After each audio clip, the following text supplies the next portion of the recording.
సినీ robin hoods alias సిరా అనబడే ఈ గ్యాంగ్ వందల కొద్ది సినిమాలను పైరసీ చేసిన కవ్యూరు. Counsels, you can proceed.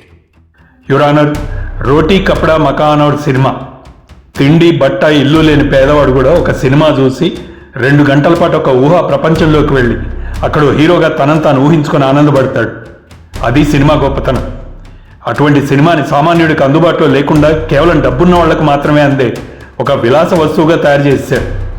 పోనీ దీనివల్ల లక్షల మంది సినీ కార్మికులకు మేలు జరుగుతోందంటే కాదు.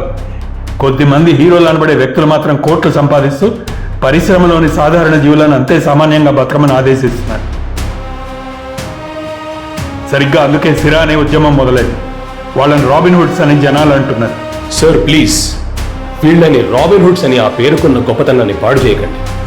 రాబిన్ హుడ్ గొప్పవాళ్ళని కొట్టి పేదలకు పంచాడు, తన జేబులు నింపుకోలేదు. మీరు రాబిన్ హుడ్స్ కాదు, రాబర్ హుడ్స్. కనీసం మీ మొహాలు చూపించుకోలేని పెరిగి దద్దమ్మలు మీవి బతుకులేనా? ఛీ! యువర్ ఆనర్, వీళ్లకు మద్దతుగా లక్షల మంది యువత రోడ్లెక్కుతున్నారు ఈరోజు. ఎందుకెక్కరు? సినిమా ఫ్రీగా చూపిస్తున్నారని సిరాకు మద్దతు ఇస్తున్న సోబరిపోతు బ్యాచ్. వీళ్ళకి ఎవరైనా పుస్తకం రాస్తే ఫ్రీ పీడిఎఫ్ కావాలి, సాఫ్ట్వేర్ కోడ్ రాస్తే ఓపెన్ సోర్స్ ఫైల్ కావాలి, సినిమా తీస్తే ఫ్రీ పైరేటెడ్ కాపీ కావాలి. నువ్వెంత కష్టపడ్డావు, ఎంత ఖర్చు పెట్టావు అనేది నాకు అనవసరం.